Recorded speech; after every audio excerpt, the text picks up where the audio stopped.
దేవ, దయగలిగిన ప్రభు, సర్వాధికారి, సర్వశక్తివంతుడా, మీకు స్తోత్రాలు. ఈ దినము మీ పాదాల దగ్గర మరొక పునరుద్ధానం సజీవులుగా ఉండి మిమ్మల్ని స్తుతించగలిగినటువంటి కృపను మాకు ఇచ్చారు. ఏ మంచి లేని మమ్మలను ప్రేమించి మరొక సంవత్సరమును దయాకిరీటంగా ధరింపజేసి నీ ప్రజలముగా నిన్ను కొనియాడగలిగినట్లుగా మీరు మాకు ఇచ్చినటువంటి అవకాశం అంతటిని బట్టి కృతజ్ఞతలు. నూతన ఆరంభాల సంవత్సరం అని వాగ్దానం ఇచ్చారు. ప్రతి ఒక్కరి జీవితాల్లో నూతన ఆరంభాలు గుండా మీరు నడిపించమని ప్రార్థన చేస్తున్నాం.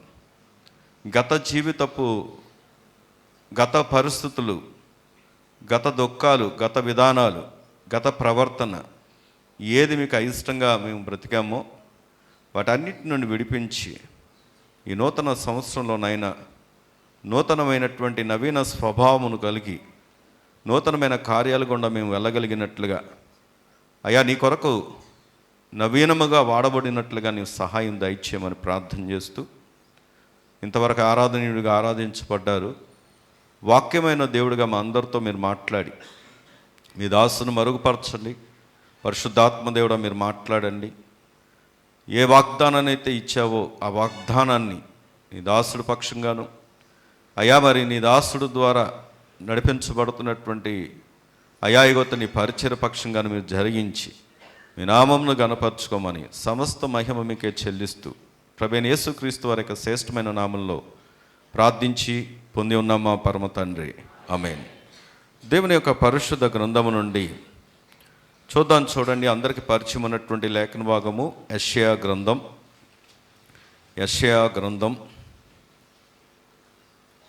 40వ అధ్యాయము. యెషయా గ్రంథం 40వ అధ్యాయము 31వ వచనాన్ని కనుక మనం చదువు. యెహోవా కొరకు ఎదురు చూచువారు నూతన బలము పొందుదురు, వారు పక్షిరాజు వలె రెక్కలు చాపి పైకి ఎగురుదురు, అలయక పరిగెత్తుదురు, సొమ్మసిల్లక నడిచి పోదురు. దేవుడు ఈ మాటలు మనందరి వినికిల్లో దీవించునుగాక, ఆమేన్. ఇక్కడ చదవబడినటువంటి వాక్య భాగాన్ని మనం పరిశీలన చేస్తున్నప్పుడు చాలా స్పష్టంగా ఇది కొత్తగా చదువుకున్న వచనము కాదు, ఎప్పుడు వినటువంటి వచనము కాదు, సుపరిచితమైనటువంటి వచనమే. చెల్లి వింటున్నామమ్మా, వినాలి. ఇక్కడ వాక్యాన్ని మనం పరిశీలన చేస్తున్నప్పుడు ఎవరైతే యెహోవా కొరకు ఎదురు చూస్తారో వారు ఎలా ఉంటారు అంటే నూతనమైనటువంటి బలమును పొందుకుంటారంట. దేవుడు నీకేమి ఇవ్వాలని కోరుకుంటున్నాడు తెలుసా? నూతన బలం. నూతన ఆరంభాల్లో దేవుడు ఏ వాగ్దానాన్ని అయితే ఇచ్చాడో, నూతన ఆరంభాలను ప్రారంభిస్తానని చెప్పినటువంటి ఈ సంవత్సరంలో దేవుడు నీకు ఇవ్వబోతున్నటువంటి మొట్టమొదటి కృప ఏంటంటే నూతన బలము, ఆమేన్. నీ పక్కన చెప్పండి, నీకేమైపోతున్నాడు దేవుడు? ఒకసారి సాతాను దగ్గరికి తన శిష్య బృందం అంతా వెళ్ళారంట. వాడు తన దగ్గర ఉన్న ఆయుధాలన్నీ సేలుగా పెట్టాడు. సేల్ అంటే తెలుసు కదా, అమ్మకానికి పెట్టాడు. శిష్యులందరూ కొనుక్కోవడానికి వెళ్ళినప్పుడు అన్ని రేట్లు అక్కడ రాయబడి ఉన్నాయి. ఒక దాని రేటు మాత్రం చాలా విపరీతంగా ఉంది, కాస్ట్ ఎక్కువగా ఉంది. రాయబడిన వాటిలో అసూయ, ద్వేషం, కోపం, ఆగ్రహం, దుష్ప్రచారాలు, ఇచ్చకాలు, పాపం, వ్యభిచారం, ఇలాగ ఒక్కొక్కటి రాస్తున్నాయి పేర్లు. వాటికి రేటు ట్యాగులు రాస్తున్నాయంట. ఒకటి మాత్రం చాలా కాస్ట్ ఉంటే వీళ్ళు వెళ్ళి అడుగుతున్నారు, ఏంటండి ఇది ఇంత కాస్ట్ ఉంది అని. ఇంతకీ అదేంటంటే నిరుత్సాహం. దానికి వాడు చెప్పిన మాట ఏంటంటే, ఇది అంత కాస్ట్ ఉండడానికి గల కారణం ఏంటంటే ఇది ఒక్కటి చాలు ప్రతి వారి జీవితాలని పతనం చేయడానికి. ఇది ఒక్కటి చాలు, మిగతా ఉన్నాయి చూసారా, ఇవన్నిటినీ వాడు కలిగి ఉండడానికి ఈ ఒకే ఒక ఆయుధం చాలు. అదేంటంటే నిరుత్సాహం అని చెప్పాడంట. వినండి, ఈరోజు ఈ మాట ఇది ఊహాజనితమైనటువంటి మాటే, నేనేం వాస్తవం నేను చెప్పను. కానీ దీని ద్వారా మనం తెలుసుకోవాల్సిన విషయం ఏంటంటే, గత సంవత్సరం వైఫల్యాలను మనం ఆలోచిస్తూ, ఇంకా నిరుత్సాహంతో జరగని వాటి గురించి ఆలోచిస్తూ, నువ్వు దేవునికి దూరమయ్యే పరిస్థితులు ఏదైనా నీ జీవితంలో ఇంకా కొనసాగుతూ ఉంటే, అలాగే ఈ నూతన సంవత్సరంలో ఇంకా బలహీనుడిగా నువ్వు అడుగు పెట్టడానికి దేవునికి ఇష్టం లేక, దేవుడు ఈరోజు మరొకసారి నీకు ఒక వాగ్దానాన్ని, నూతన ఆరంభాలను ఇస్తానని వాగ్దానం చేసినటువంటి దేవుడు నీతో మాట్లాడుతున్నటువంటి మాట ఏంటంటే, నీ జీవితంలో ఆయన నూతన ఆరంభాలుగా నూతన బలాన్ని ప్రసాదించబోతున్నాడు. ఆమేన్. కాబట్టి ఈ నూతన బలమును సంపాదించుకునే వాడిగా నువ్వు ఉండాలి, వ్యక్తిగా నువ్వు ఉండాలి అంటే కొన్ని అనుభవాలను ఈ వాక్యం ద్వారా ఈరోజు మనము నేర్చుకోబోతున్నాం. నీ పక్కన ఉన్న చెప్పండి, మళ్ళీ నూతన బలానికి ఇవ్వబోతున్నాడని దేవుడు. నూతన బలాన్ని పొందుకోవాలి అంటే కొన్ని అనుభవాలు గుండా వెళ్ళాలి. నేను ఎప్పుడు చెప్తాను, మళ్ళీ చెప్తున్నాను, వాగ్దానం ఎప్పుడు నెరవేర్చబడుతుంది అంటే వాగ్దానం ప్రకారంగా నువ్వు నడుచుకున్నప్పుడు. వాగ్దానం ప్రకారం నువ్వు నడుచుకోకుండా వాగ్దానం నెరవేర్చబడుతుంది అని అనుకుంటే అది ఖచ్చితంగా జరగదు.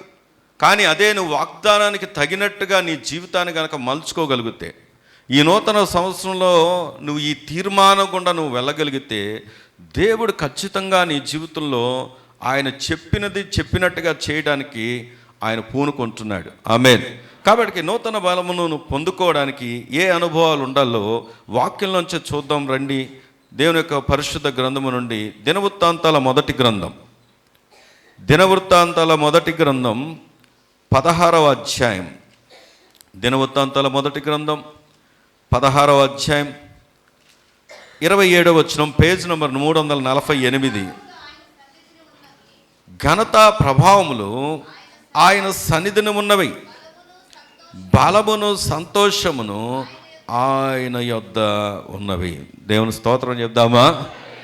నీవు నూతన బలమును ఈ సంవత్సరం దేవుడు చెప్పినట్టుగా పొందుకోవడానికి దేవుడు నీ ముందు ఉంచినటువంటి ఒక షరత్ ఏంటో తెలుసా? లేదా ఒక స్టెప్.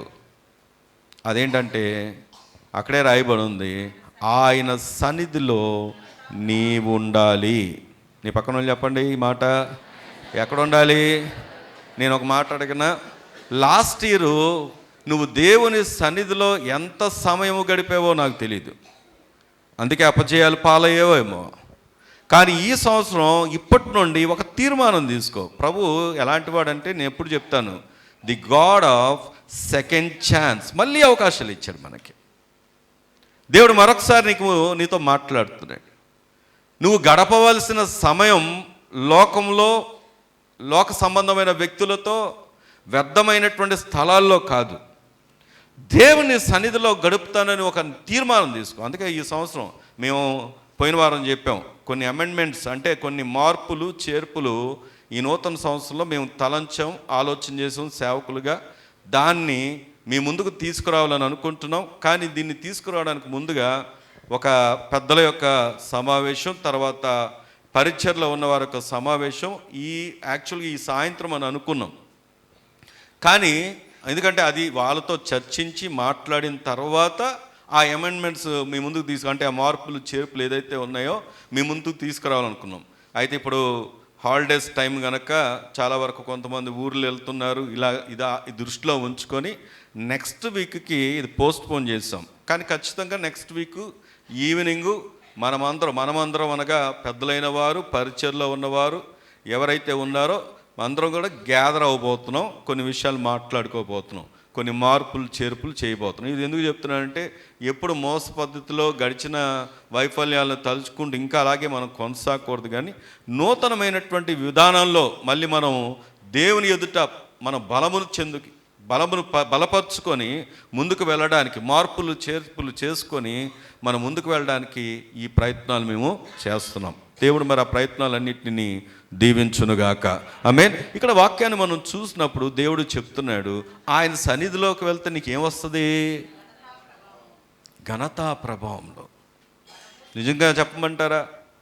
ఒకవేళ నా మటుకు నేనైతే ఎప్పుడు ఈ మాట అనుకుంటాను, ఏమని అంటే, నేనంటూ దేవుని కొరకు నిలబడకపోతే, అసలు ప్రభు నా జీవితంలో ఆయన గనక లేకపోతే నేనెవరో మీకు ఎవరికి కూడా తెలియదు. ఈరోజు ఈ అనుబంధాలు, ఈ ఆప్యాయతలు, ఈ ప్రేమలు, ఈ గౌరవాలు, ఈ మర్యాదలు మీ చేత మేము పొందుతున్నటువంటి ఈ మనలు ఏదైతే ఉన్నాయో ఇదంతా కూడా ప్రధాన కారణం ఏంటి అంటే మమ్మల్ని బట్టి అయితే కాదు.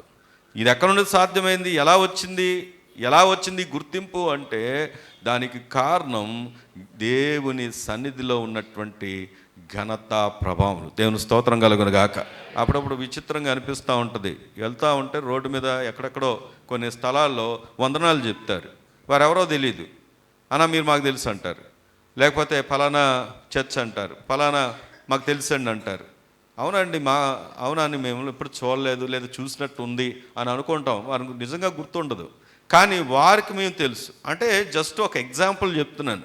ఈ గుర్తింపు ఎక్కడ నుండి వచ్చింది? అదే నేను విజయవాడకు వచ్చిన కొత్తలో ఒక సైకిల్ రెంట్, అప్పట్లో పెద్ద సైకిళ్ళు చిన్న సైకిల్ అని రెంట్కి ఇచ్చే రోజుల్లో నేను గుర్తింపు లేని వ్యక్తిగా, సైకిల్ కూడా నీకు ఇవ్వము అనే స్థాయిలో ఉన్నటువంటి వ్యక్తిని నేను. కానీ ఈరోజు ఆ గుర్తింపు, ఆ ఘనత, ప్రభావం ఎక్కడి నుండి వచ్చింది అంటే దేవుని సన్నిధిలో ఉన్నటువంటి ఆ ఆశీర్వాదము ఎంతో గొప్పది. దేవుని స్తోత్రం కలుగును గాక. అందుకే ఆయన అంటాడు కదా, ఘనత ప్రభావములు ఆయన సన్నిధిని ఉన్నవి, బలమును సంతోషము ఆయన యొద్ద ఉన్నవి. ఈరోజు నీరసిల్లిపోయినటువంటి నీ జీవితంలో దేవుడు నీతో మాట్లాడుతున్న మాట, మనందరితో మాట్లాడుతున్న మాట. మనం ఏం చేస్తాం? బలహీనత ఉంటే ఏమండి, మొట్టమొదటిగా నాకు తలనొప్పి వచ్చినా, పంటి నొప్పి వచ్చినా, కంటి నొప్పి వచ్చినా, చెవి నొప్పి వచ్చినా, ఇక ఏమొచ్చినా నువ్వు చేసే మొట్టమొదటి పని ఏంటో చెప్పండి? దేవుని సన్నిధి మానేయడం, దేవుని మందిరానికి దూరంగా ఉండడం. దానికి కారణం నీ మనసు బాగోకపోయినా మందిరం మానేస్తావు, నెమ్మది లేకపోయినా మందిరం మానేస్తావు.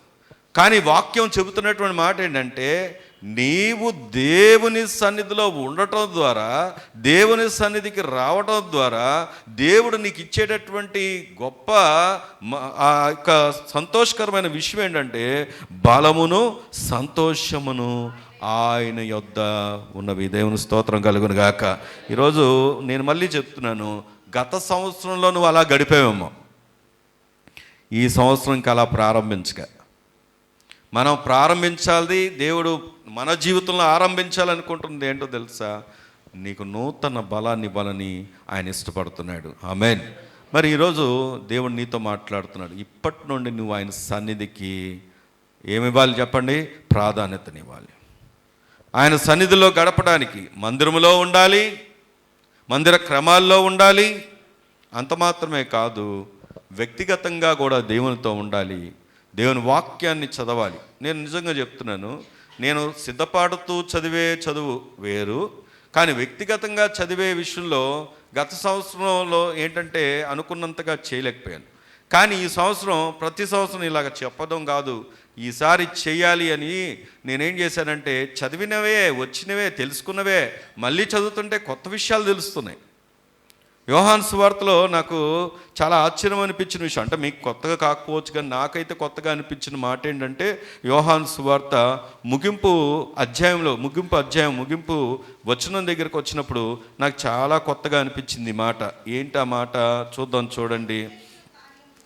యేసు చేసిన కార్యములను ఇంకను అనేకములు కలవు, వాటిలో ప్రతిదానిని వివరించి రాసిన ఎడల అట్లు రాయబడిన గ్రంథములకు భూలోకమైనను చాలదని నాకు తోచుచున్నది. గట్టిగా దేవుని స్తోత్రం చెప్దామా? ఈ వచనం మీకు ఎంతమందికి తట్టిందో తెలియదు, కానీ నాకైతే ఆశ్చర్యం అనిపించింది. క్యాజువల్గా ఎప్పుడో చదివేసి ఉంటా, కానీ దానిని పరిశీలనగా చదువుతున్నప్పుడు భూలోకం చాలదంట యేసుక్రీస్తు వారు చేసిన అద్భుతాలు. ఎందుకంటే మొన్నటి కాలంలో ఒక చిన్న డిబేట్లు నేను చూడను, మామూలుగా వాళ్ళు వేస్తారు కదా రీల్స్ లాగా, వాళ్ళు వేస్తూ యేసుక్రీస్తు 30 సంవత్సరాల వరకు ఏమైపోయాడు, ఆయన బాల్యం ఎక్కడ కనబట్టలేదు, యవన దశ కనబట్టలేదు, ఏమైపోయాడు అంటే చాలా స్పష్టంగా ప్రభు ఏమేం చేశాడు అన్నీ రాయబడి ఉన్నాయి. రాయబడి ఉన్నాయి. అక్కడ మనం గమనించవచ్చు. ఆయన మధ్యలో వెళ్ళాడు, యెరూషలేము వెళ్ళాడు, మాట్లాడారు. ఆయన మాట్లాడుతుంటే బాలుడేంటి ఇలా మాట్లాడుతున్నారు అనుకున్నారు.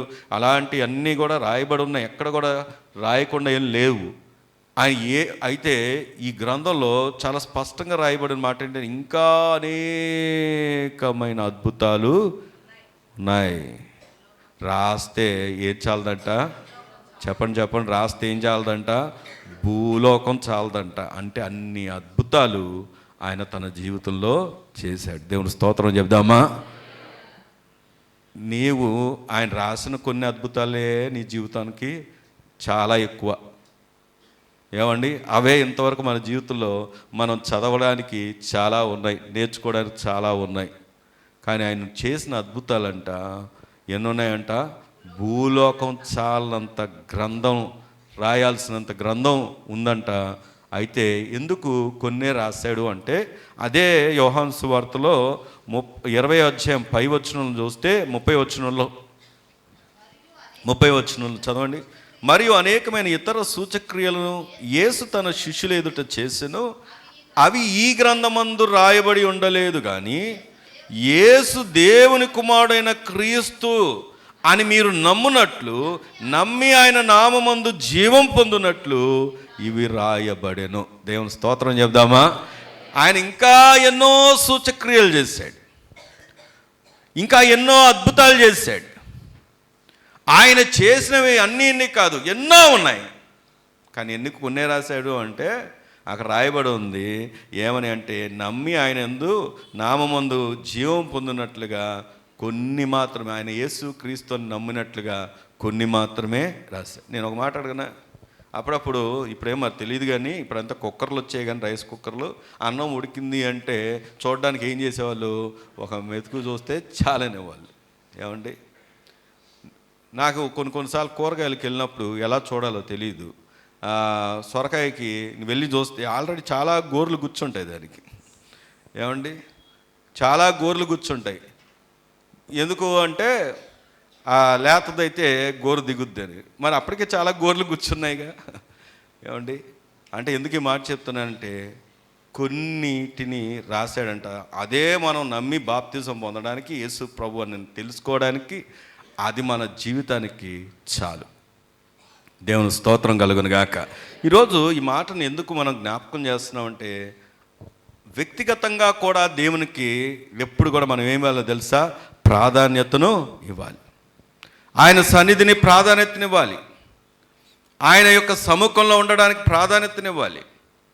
దేవుని మందిర క్రమాల్లో, దేవుని సన్నిధిలో జరుగుతున్నటువంటి ప్రతి ఆరాధన క్రమాల్లో ఈ సంవత్సరం నువ్వు ప్రారంభించు. ఎక్కడ కూడా నువ్వు అపనమ్మకస్తుడిగా ఉండకు.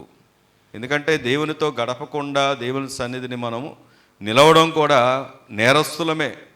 దేవుని సన్నిధిలో ఏదైతే మనం పాడుతున్నామో, ఏదైతే ఆరాధిస్తున్నామో, ఏదైతే వాక్కు చెబుతున్నామో, మొదట మన జీవితంలో ఏముండాలి అంటే అది కలిగి ఉండాలి. ఈరోజు ప్రభువు చెప్తున్నటువంటి మాట ఏంటంటే, ఇక్కడ వాక్యం దగ్గరకు వచ్చి ఆలోచన చేస్తే ఆయన సన్నిధిలో ఘనతా ప్రభావాలు ఉన్నాయి.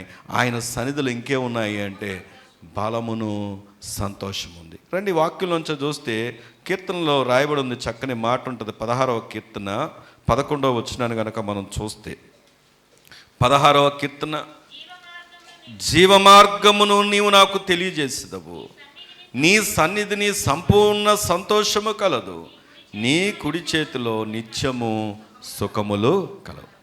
నీ పక్కన వాళ్ళని చెప్పండి, నీకు ఆయన ఏమేమిపోతున్నాడు? సంపూర్ణ సంతోషం ఇస్తున్నాడని చెప్పండి. ఎలాంటి సంతోషం అండి?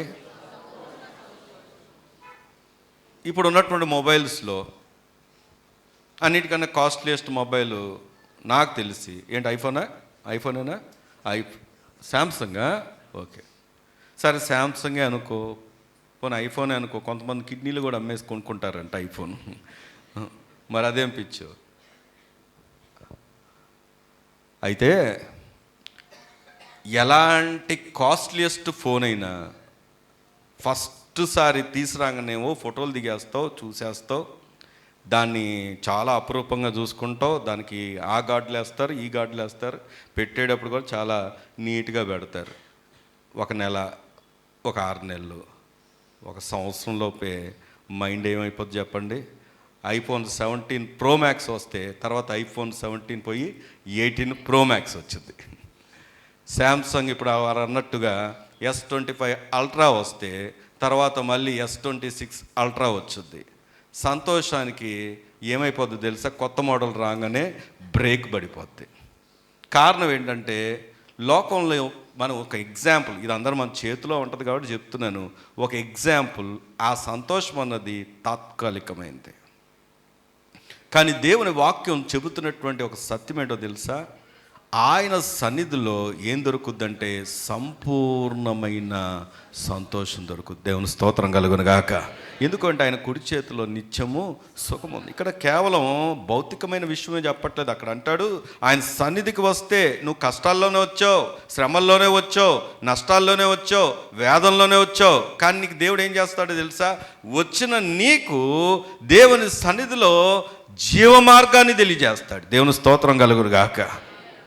జీవ మార్గములో నిన్ను ఉంచడానికి, జీవ మార్గమును నీకు తెలియజేయడానికి నీ జీవితంలో కొన్ని అనుమతించాడు అంతే. కానీ వాటిలోనే నిన్ను ఉంచడం. ఎందుకంటే మరలా మరలా మరలా నీకు నూతన బలము కలగజేసే దేవుడు నీకున్నాడు. ఆమేన్. ఈరోజు ప్రభు నీతో నాతో మనందరితో చెప్తున్నటువంటి మాట, ఆయన సన్నిధికి ప్రాధాన్యత ఇయ్యారు. నువ్వు ప్రారంభించు. ఇది ఆరంభాల సంవత్సరం అనుకున్నప్పుడు దేంతో ఆరంభిస్తావు? ఆయన సన్నిధితో ఆరంభించు. ఆయన సన్నిధిలో ఒక కమిట్మెంట్ పెట్టుకో, తీర్మానం పెట్టుకో. నేను ఇప్పటి నుండి ప్రభా ఎన్నున్నా నీ మందిరంలో పునరుద్ధాన ఆరాధనలు, సిద్ధపాటు కూడికలు, లేకపోతే ఏదైతే ఆరాధన క్రమాలు ఉన్నాయో వాటిలో ఖచ్చితంగా ఉంటా. వ్యక్తిగతంగా కూడా నేను ప్రతిరోజు బైబిల్ చదువుతా. వ్యక్తిగతంగా కూడా ప్రతిరోజు నీతో అనుబంధం కలిగి ఉంటా. నువ్వు తీర్మానం తీసుకో. ఎప్పుడు అమ్మగారు ఒక మాట చెప్తారు, నేను రాసిస్తా అని. నేను కూడా చెప్తున్నాను ఇప్పుడు, నేను రాసిస్తా. ఖచ్చితంగా నీ జీవితంలో దేవుడు ఉన్నతమైనటువంటి బలమైన కార్యాలు జరిగించబోతున్నాడు. ఆమేన్. ఎప్పుడో తెలుసా? మనం చేయాల్సింది కూడా మనం చేయాలి. ఏం చేయాలి? ఆయన సన్నిధికి ప్రాధాన్యతనివ్వాలి. అందుకే సంఖ్యాకాండంలో ఒక మాట ఉంది చూడండి, 6వ అధ్యాయం.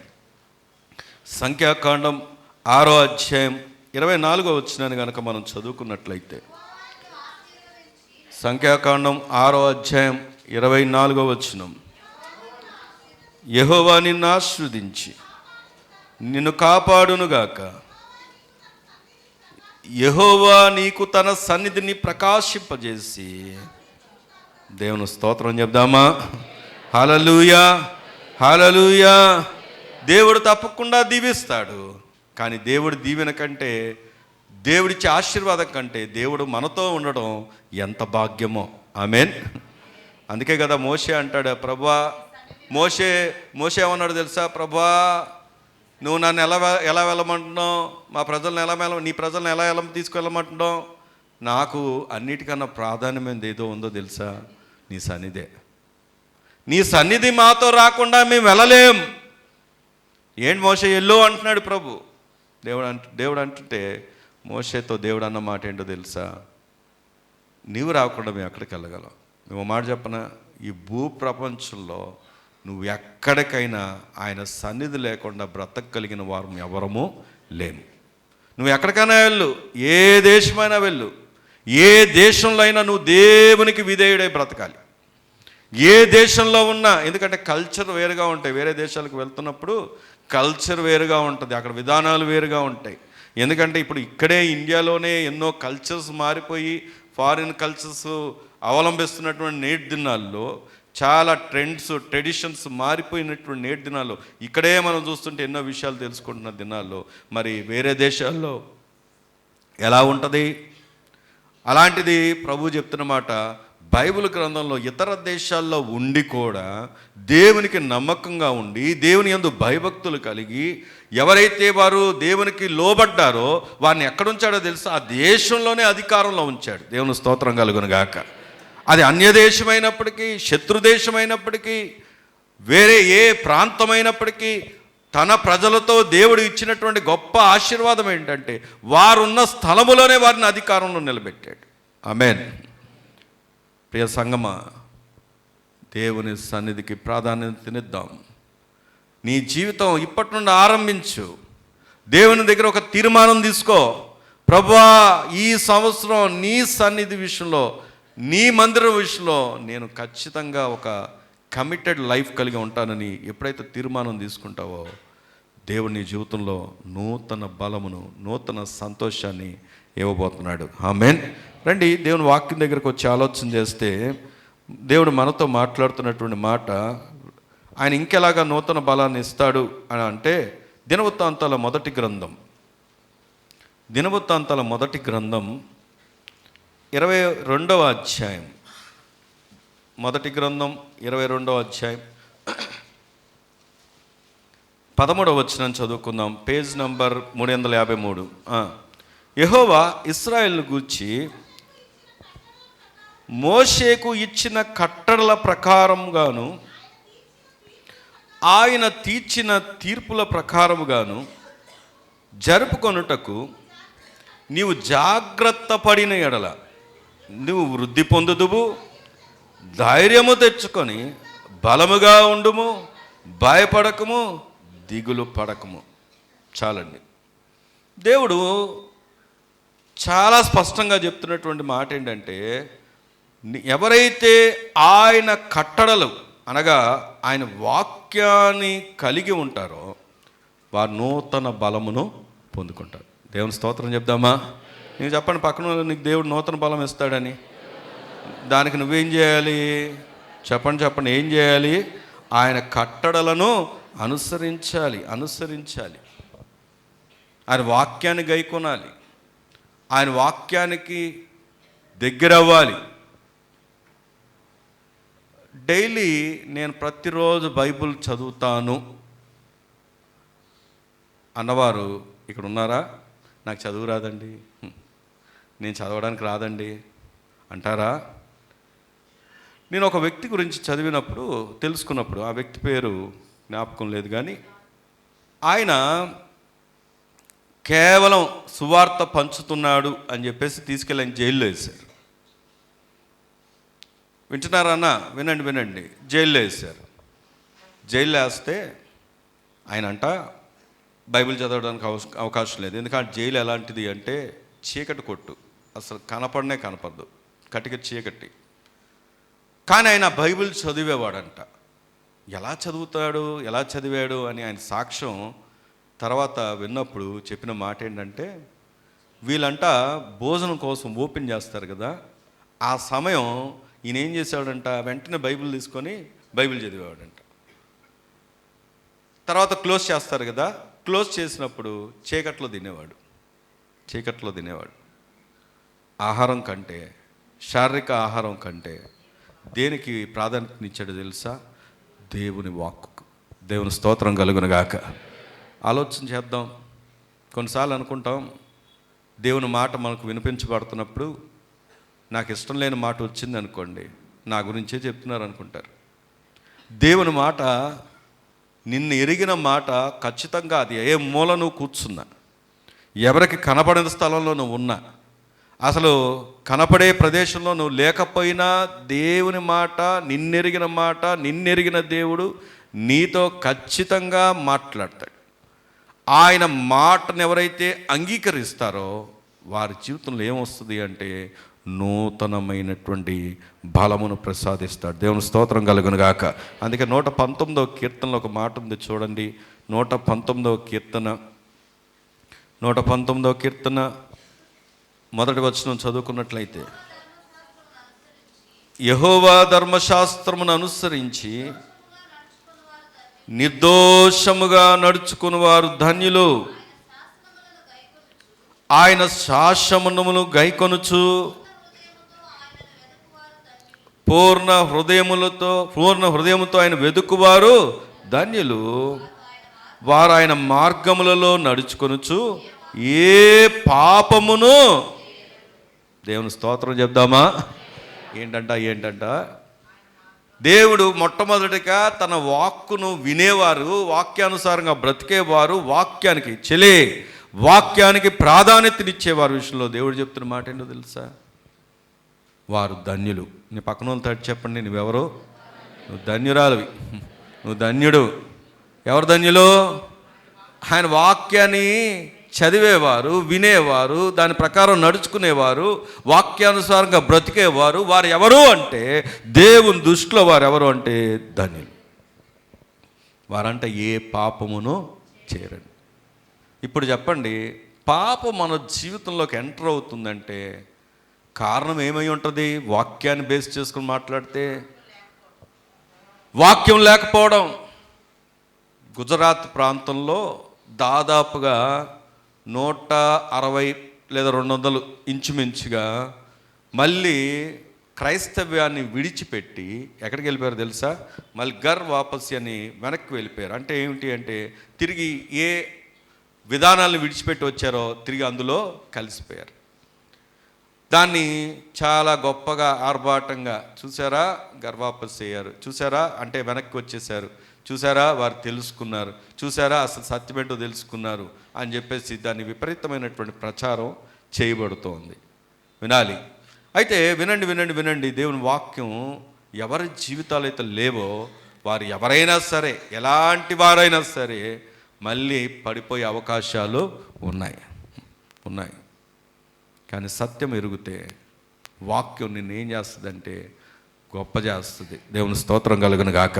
అదే 119వ కీర్తనలో ఉంటుంది చూడండి, 161వ వచనాన్ని కనుక మనం చదువుకున్నట్లయితే,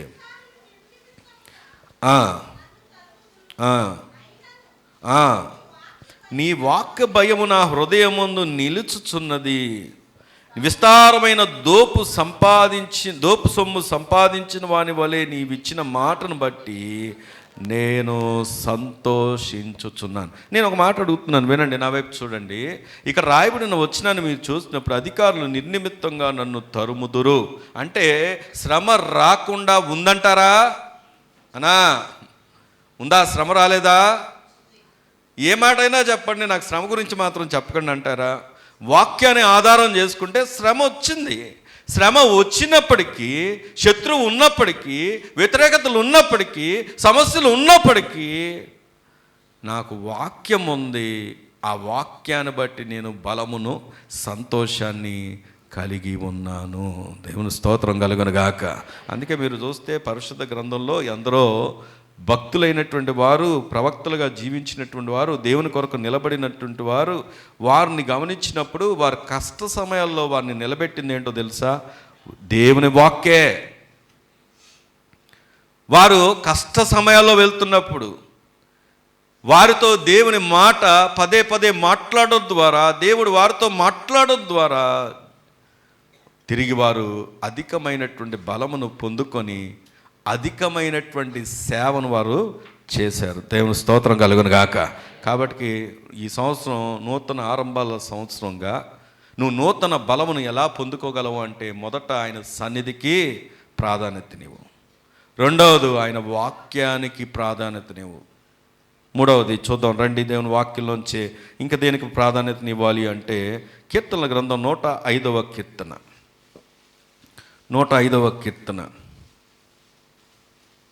24వ వచనాన్ని కనుక మనం చదువుకుంటే, ఆయన తన ప్రజలకు బహు సంతానాభివృద్ధి కలగజేసెను, వారి విరోధుల కంటే వారికి ఏం చేశాడంట? అధిక బలము దయచేసి. నీ పక్కన వాళ్ళని తట్టి చెప్పండి, నీకు అధిక బలముని ఇస్తాడు దేవుడని చెప్పండి. ఇప్పుడు శత్రువు హైలో ఉంటాడో మనం హైలో ఉంటామా? నిందలు హైలో ఉంటాయో మనం హైలో ఉంటామా? నీ సమస్య హైలో ఉంటుందా లేకపోతే నీవు హైగా ఉంటావా? నీవే హైగా ఉంటావు. ఎందుకంటే గొలియాతును చూసి అందరూ భయపడిపోతూ వణికిపోతూ ఉంటే సౌలు కూడా వణికిపోతున్నాడు, సైన్యం వణికిపోతుంది. కానీ గొలియాతును చూసిన దావీదు ఏం చేశాడు తెలుసా? కుక్క అని పిలిచాడు. నీకు ఎలా కనబడుతున్నా? నేను కుక్కలా కనబడుతున్నానా? అసలు నా రూపం చూడట్లేదా? నా బలం చూడట్లేదా? నా హైట్ చూడట్లేదా? నేనేమేం చూడట్లేదా? సైన్యం అంతా వణికిపోతున్నారు, ఇశ్రాయేల్ అందరూ వణికిపోతున్నారు. నీ కంటికి నేను ఎలా కనబడుతున్నా? నేను కథలాగా చెప్తున్నాను, అవన్నీ రాయబడి ఉన్నాయి ఎక్కడ అని చెప్తే ఈయన ఏం చేశాడంటే, కనీసం ఒక ఖడ్గం కాదు కదా, చిన్న కత్తి కూడా పెట్టుకోకుండా వెళ్ళి ఒక రాయితో ఏం చేశాడు తెలుసా? పడగొట్టేశాడు. దేవుని స్తోత్రం కలుగును గాక. ఎలా సాధ్యమైంది? సైన్యానికి కళ్ళు కనపట్లేదా? సౌలు కూడా రాజుగా ఉన్న వ్యక్తికి కళ్ళు కనపట్లేదా? మరి ఎలా సాధ్యమైంది అంటే అక్కడ అంటాడు దావీదు, యుద్ధము యెహోవాదే. దేవుని స్తోత్రం కలుగును గాక. ఈరోజు ప్రభు ఎందుకు ఈ మాట మనతో మాట్లాడుతున్నాడంటే, ఆయన ప్రజలకి దేవుడు ఏమిస్తాడు తెలుసా? అధికమైన బలమును దయచేస్తాడు. ఆమేన్. మరి నువ్వెలా ఉండాలి? దేవుడు ఇస్తాడు, మరి నువ్వు ఎలా ఉండాలి? ఎలా ఉండాలి అంటే ముందు ఆయన ప్రజగా నువ్వు పిలువబడాలి, ఆయన ప్రజగా నువ్వు ఎంచబడాలి, ఆయన ప్రజగా నువ్వు గుర్తింపులోకి రావాలి. నేను ఒక మాట అడగనా అన్నా? వినండి వినండి వినండి. ఆయన ప్రజలు బార్ షాపుల దగ్గర నిలబడతారంటారా? ఆయన ప్రజలు సిగరెట్ల కొట్ల దగ్గర నిలబడతారంటారా? ఆయన ప్రజలు వ్యభిచారాలు చేసే వాటి దగ్గర నిలబడతారంటారా? ఆయన ప్రజలు పాపంలో నిలుస్తారా? ఆయన ప్రజలైతే ఆయన ఒప్పుకోవాలి, ఆయన ప్రజలైతే రక్షించబడాలి, ఆయన ప్రజలైతే ఆయన రక్తంలో కడగబడాలి, ఆయన ప్రజలైతే ఆయన కొరకు సాక్షులుగా బ్రతకాలి. వినాలి. దేవుడు ఎందుకు ఈ మాట మనతో మాట్లాడుతున్నాడు అంటే, ఆయన ప్రజలకు దేవుడు ఏమిస్తాడో తెలుసా? అధికమైన బలంనిస్తాడు. దేవుని స్తోత్రం కలుగును గాక. దేవుడు తన ప్రజలకు ఎటువంటి బలాన్ని ఇస్తాడు, ఏమేమి ఇస్తాడు అని ఆలోచన చేసినప్పుడు బైబిల్ గ్రంథంలో మనం చూస్తే చాలామంది భక్తులు పిరికితనంలో ఉన్నప్పుడు దేవుడు ఏం చేశాడు చెప్పండి? వాడిని ఏం చేశాడు? ఆయన ధైర్యపరిచాడు. యెహోషువ బలహీనుడిగా ఉన్నప్పుడు ప్రభు ఏం చేశాడు? ధైర్యపరిచాడు. ప్రభు వారికి తోడుగా ఉన్నాడు, వారిని నడిపించాడు. ఖచ్చితంగా నువ్వు గనక ఈ కమిట్మెంట్ తీసుకున్నావు అనుకో, నేను ఆయన ప్రజగా బ్రతుకుతాను, ఆయన సాక్షిగా ఉంటాను. ఈ సంవత్సరం నువ్వు కమిట్మెంట్ తీసుకో, నిన్ను ఎలాంటి ఉన్నతమైనటువంటి స్థితి గుండా నడిపిస్తాడో దేవుడు నువ్వు కార్యము చూస్తావని ఈ సంవత్సరం దేవుడు నీతో మాట్లాడుతున్నాడు. ఆమేన్. 3 విషయాలు చెప్పాను. మొదటిది, నువ్వు నూతన బలం పొందాలంటే ఏం చేయాలి? ఆయన సన్నిధిలో ఉండాలి. రెండవది, ఆయన వాక్యాన్ని ప్రాధాన్యతనివ్వాలి. మూడవది, ఆయన ప్రజగా మనము బ్రతకాలి. ఎలా బ్రతకాలి? ఆయన ప్రజగా బ్రతకాలి. నాలుగవది చూద్దాం, చూడండి. దేవుని వాక్యంలోంచి రండి, దేవుని వాక్యంలోంచి చూద్దాం. యెషయా గ్రంథం 12వ అధ్యాయం. యెషయా గ్రంథం 12వ అధ్యాయము 2వ వచనం చదువుదామా? ఇదిగో నా రక్షణకు కారణభూతుడగు దేవుడు, నేను భయపడక ఆయనను నమ్ముచున్నాను. యెహోవాయే నాకు బలము, ఆయనే నాకు కీర్తనకు ఆస్పాదము, ఆయనే నాకు రక్షణ ఆధారము ఆయనే. ఇక్కడ భక్తుడు చెప్తున్న మాట ఏంటంటే, ఇదిగో నా రక్షణకు కారణభూతుడగు దేవుడు, నేను భయపడక ఆయనను నమ్ముకొనుచున్నాను. వినండి. దేవుడు నీతో మాట్లాడుతున్న మాట ఏంటంటే, నీ భయాలన్నిటినీ ఆయన తొలగిస్తాడు. ఆమేన్. ప్రభు పిల్లలకి పిరికితనం ఉండొచ్చా? అదేంటండి, రోజు లేచిన దగ్గర నుండి పడుకునేంత వరకు మనకు కలిగి ఉన్నది ఏం చెప్పండి? రాత్రి నిద్ర పట్టని వారు ఎంతమంది లేరు? కానీ నీకు ఒక సంతోషకరమైన విషయం చెప్పనా? దేవుడు నీ భయాలన్నిటినీ ఆయన తొలగిస్తాడు. ఆమేన్. అక్కడ అంటాడు, భక్తుడు అంటాడు, ఇదిగో నా రక్షణకు కారణభూతుడగు దేవుడు, నేను భయపడక ఆయనను నమ్ముకొని ఉన్నాను. ఈ నూతన ఆరంభాల సంవత్సరంలో నువ్వు నూతన బలము పొందడానికి దేవుడు నీతో, నాతో, మనందరితో చెప్తున్నటువంటి విషయం ఏంటంటే, నీవు ఎన్ని పరిస్థితులు ఎలా ఉన్నా నువ్వు భయపడక ఆయనను నమ్ముకో. ఆమేన్. నువ్వు భయపడొద్దు, ఆయనను నమ్ముకో. ఆయన నీ ప్రతి కార్యమును ఆయన ఏం చేస్తాడంటే తను సఫలపరుస్తాడు. ఆమేన్. అందుకే రండి, వాక్యంలోంచి చూస్తే భయపడక ఆయన నమ్ముకోమని చెప్తున్నటువంటి దేవుడు. అదే యెషయా గ్రంథంలో మన గనక చూస్తే రండి, మరొక మాటలోకి వెళ్దాం. ఏమేమి భయాల నుండి విడిపిస్తాడో కొన్ని విషయాలు మనం నేర్చుకోబోతున్నాం. ద్వితీయోపదేశ కాండం. ఆయన ఎటువంటి భయాలను తొలగిస్తాడు, ఏ విధంగా తొలగిస్తాడు చూద్దాం. ద్వితీయోపదేశ కాండం 31వ అధ్యాయం 6వ వచనం చదువుదామా? ఒక్కరు చదవండి. భయపడకుడి, వారిని చూచి దిగులు పడకుడి, నీతో కూడా వచ్చువాడు నీ దేవుడైన యెహోవాయే, ఆయన నిన్ను విడువడు, నిన్నెన్నడును ఎడబాయడు. దేవుని స్తోత్రం కలుగునుగాక.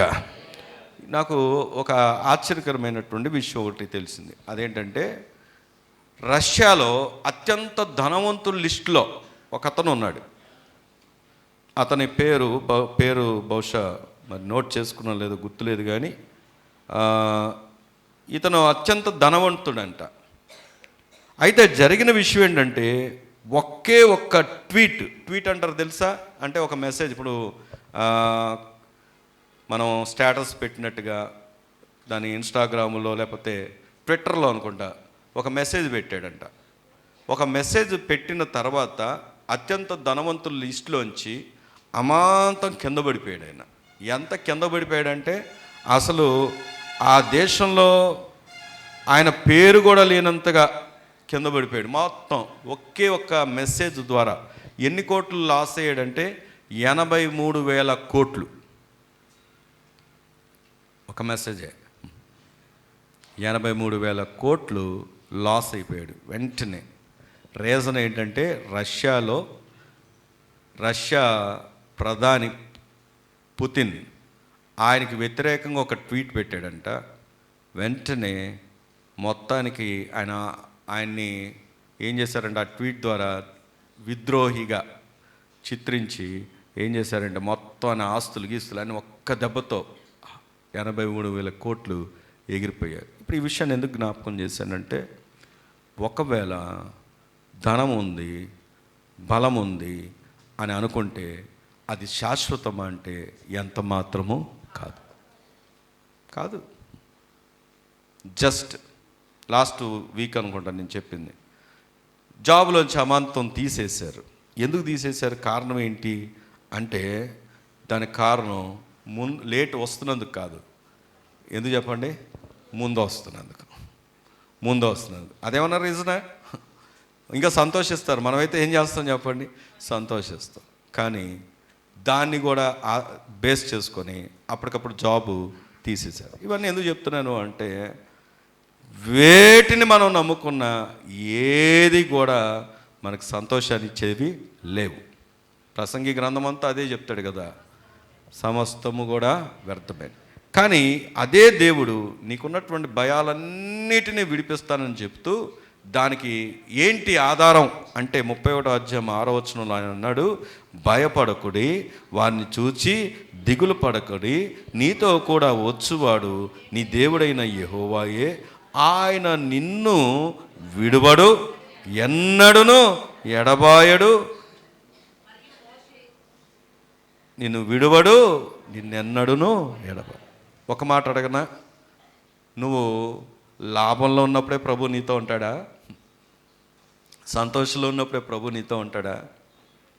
ఆయన ఏమాత్రం నిన్ను విడువడు, ఎడబాయడు. ఆయన సదాకాలం నీతోనే ఉంటాడు. దేవుని స్తోత్రం కలుగునుగాక.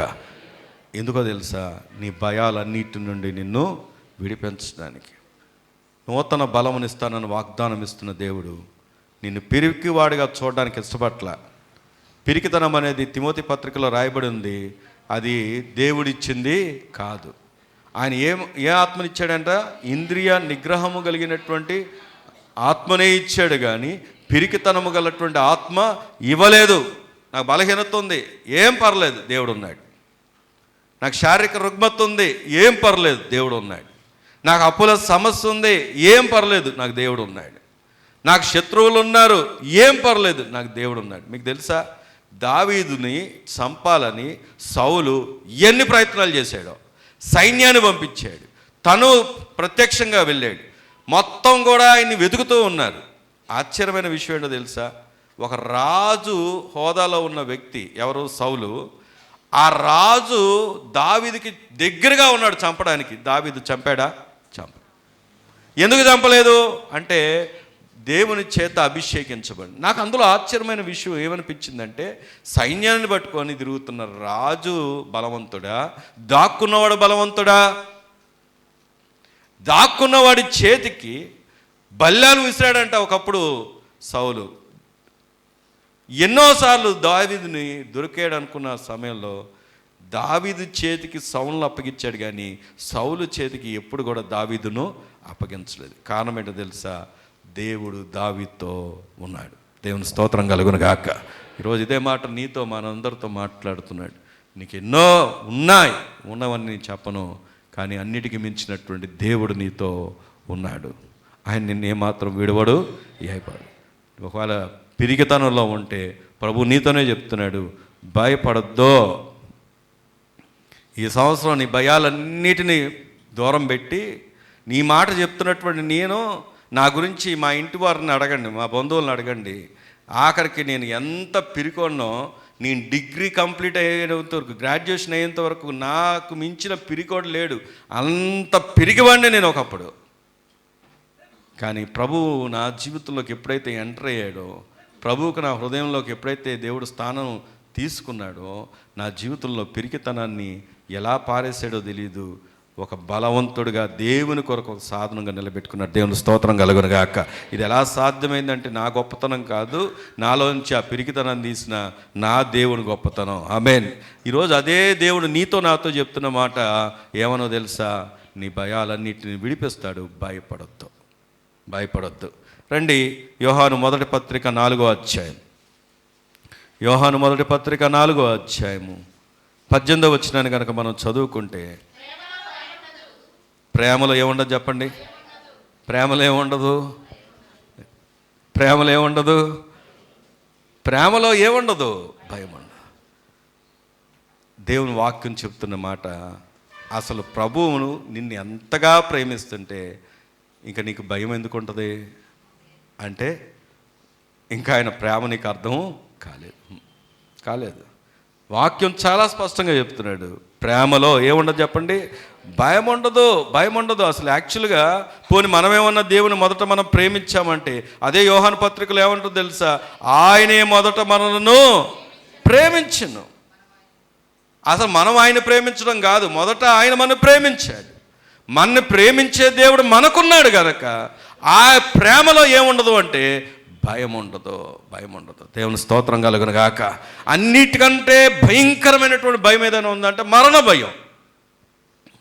ఈ ప్రేమ ఏం చేసిందంటే మరణం నుండే నిన్ను తప్పించేసింది, మరణ భయాన్నే తొలగించేసింది. మరణమా నీ ముళ్ళెక్కడా అని మరణపు ముళ్ళును విరిచివేశాడు దేవుడు సిలువలో తన యొక్క ప్రాణం ద్వారా, తన రక్తము ద్వారా. మరి ఆయన అంతగా చేస్తే ఇంకా భయం ఎందుకు చెప్పండి? ఆయన ప్రేమలో ఏముండదు, మనకేముండకూడదు? భయం ఉండదు. ఈ సంవత్సరం నువ్వు భయాలతో ప్రారంభించొద్దు. ఈ సంవత్సరం ఇంకా అదే భయాల్లో, అదే నిరుత్సాహంలో, అదే నీరసిల్లినటువంటి అనుభవాల్లో వెళ్ళొద్దు, పిరికితనంతో వెళ్ళొద్దు, రేపటి గురించి ఆందోళనలో వెళ్ళొద్దు. ప్రభువుతో వెళ్ళు, ప్రభువును కలిగి వెళ్ళు, ప్రభు ఉన్నాడని నమ్మి వెళ్ళు. నీ జీవితంలో నూతన ఆరంభాలు, నూతన బలాన్ని దేవుడు ఇవ్వబోతున్నాడు. ఆమేన్. రండి, ద్వితీయోపదేశకాండం 3వ అధ్యాయం. నీకు ముగింపులోకి వెళ్ళిపోతున్నాను. ద్వితీయోపదేశకాండం 3వ అధ్యాయం 22వ వచనాన్ని కనుక మనం చూస్తే, నీ దేవుడైన యెహోవా నీ పక్షంగా యుద్ధం చేయువాడు గనక వారికి భయపడవద్దని ఆజ్ఞాపించింది. నీ పక్కన వాళ్ళు చెప్పండి, దేవుడు నీ పక్షంగా యుద్ధం చేస్తాడని. నువ్వు ఏ ఆందోళన ఉన్నావో నాకు తెలీదు, ఏ పరిస్థితులు గుండా వెళ్తున్నావో నాకు తెలీదు, ఎలాంటి సమస్యలు ఉన్నావో నాకు తెలీదు. అది ఏ సమస్య అయినా దేవుడు నీకు ఇస్తున్న వాగ్దానం ఈ సమయంలో ఏంటో తెలుసా? దేవుడు నీ పక్షంగా యుద్ధము చేస్తాడు. ఆమేన్. ఇంకా వారికి భయపడొద్దు. వారు అనే దగ్గర ఎవరో మీరు పెట్టుకోండి. ఏమండి, వారు అన్న ప్లేస్లో మీరు ఎవరిని పెట్టుకుంటారో మీరు పెట్టుకోండి. కానీ దేవుడు చెప్తున్న మాట ఏంటంటే, నువ్వు వారికి ఇక భయపడొద్దు. కారణం ఏంటంటే మీ పక్షంగా ఉన్నది ఎవరు అంటే దేవుడే.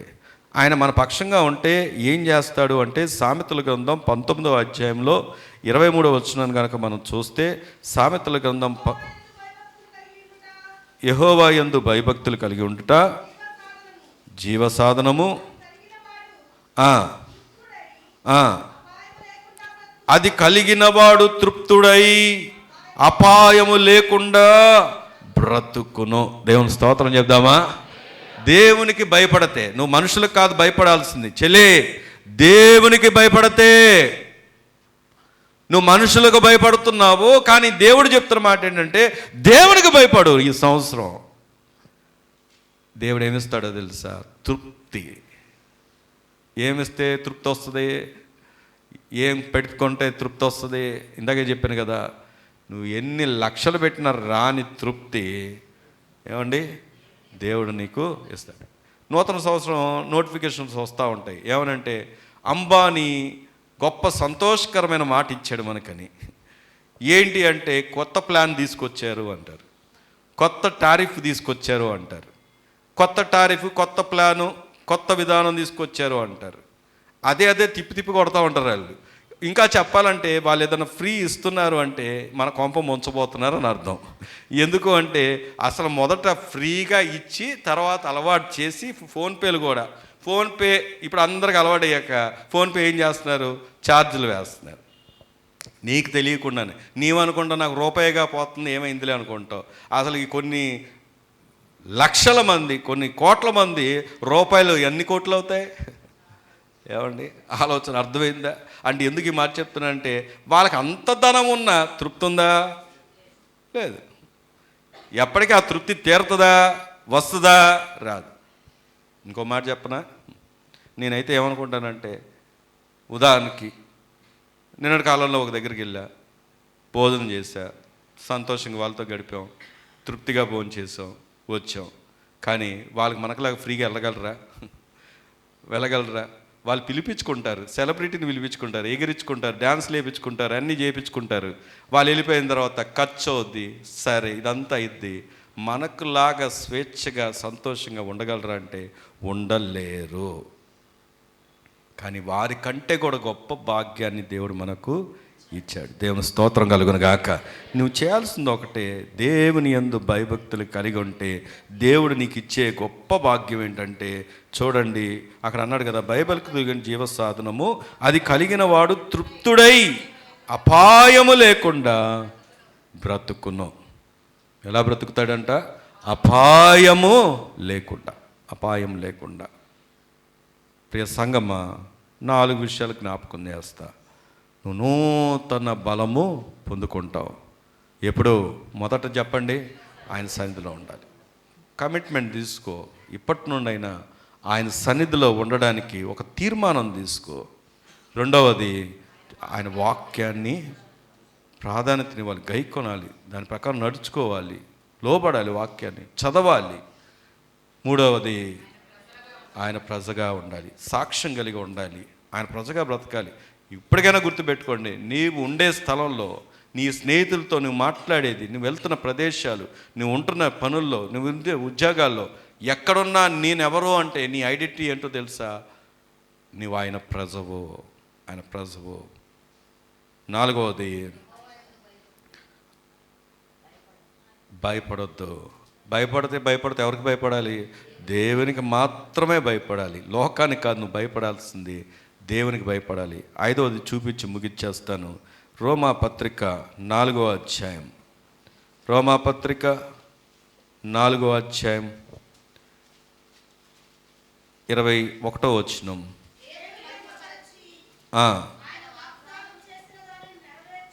నెరవేర్చుటకు సమర్థుడని రూఢిగా విశ్వసించి విశ్వాసము వలన బలము నొందెను. ఎలాగ బలం పొందాడు? చెప్పండి, ఎలా బలం పొందాలి?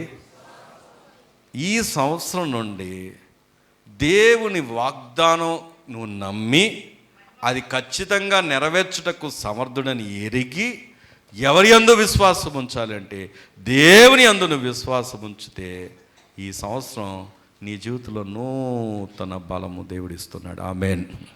ఎలా చెప్పండి? విశ్వాసము వలన బలం. నువ్వు బలహీనమైన ప్రతిసారి ఏమనుకోవాలి? నాకు దేవుడు ఉన్నాడు అనే విశ్వాసం ఉంచు. విశ్వాసం వలన ఏముంది? బలం ఉంది. ప్రార్థన చేసుకుందామా? దేవుడు నీ జీవితంలో అట్టి నూతన బలాన్ని అనుగ్రహించి దీవించునుగాక. ఆమేన్. ప్రార్థన చేసుకుందాం. ఎవరు మటుకు వారు ప్రభుతో ఒక మాట అయినా చెప్పండి. మీ తీర్మానం విషయంలో ఏ తీర్మానాన్ని కలిగి ఉండాలని ప్రభు కోరుకుంటున్నాడు? దేవుడు నీకు నూతన బలమునిస్తానని వాగ్దానం ఇచ్చిన దేవుడు, ఆయన చెప్పిన మాట నెరవేర్చుటకు సమర్థుడు. అది నువ్వు నమ్మాలి, విశ్వాసం ఉంచాలి. ఈ సంవత్సరం నుండి ఒక తీర్మానం తీసుకో, కమిట్మెంట్ చేసుకో. నేను ఆయన సన్నిధిలో ఉంటాను అని, ఆయన వాక్యానికి ప్రాధాన్యతనిస్తానని, ఆయన వాగ్ఞల ప్రకారం నడుచుకుంటానని, ఆయన ప్రజగా జీవిస్తాను అని,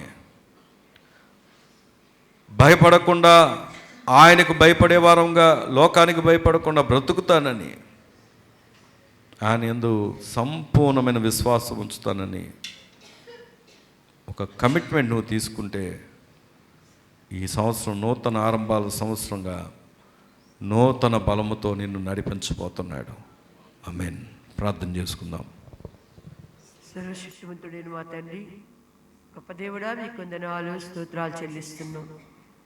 ఈ పునరుద్ధారమందు నాయన మీరు ఆస్తుల్ని నిలవబెట్టి మా అందరితో మాట్లాడారు.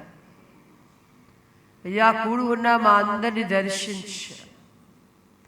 మేము బలవంతులమై ఉండాలని, ధైర్యవంతులముగా ఉండాలని, సంతృప్తిగా ఉండాలని, నాయన అయ్యా నీకు సాక్షులుగా ఉండాలని, మేము అభివృద్ధిలో ఉండాలని నువ్వు ఉద్దేశించిన ఆయన ఈ ప్రారంభ దినాల్లో అవునయ్యా, మొదటగా మీతో నాయన నూనె మీ కొరకు ఎదురు చూసే ప్రారంభాలు కలిగి మేమందరూ నూతన బలం పొందిన వారముగా, నూతన ధైర్యం పొందిన వారముగా, నూతన శక్తి పొందిన వారముగా అయ్యా నీ వాక్యముతో నాయన భద్రపరచబడిన వారంగా, నీ సాక్షులుగా నిలబడే వారంగా, జీవము కలిగిన తండ్రి ధైర్యం కలిగిన వారంగా మేము ఉండడానికి నీ కృప దయచేయి. ఎత్తబడుతున్న మాటలు మా హృదయాల్లో నూరంతలుగా ఫలింపు దయచేయి.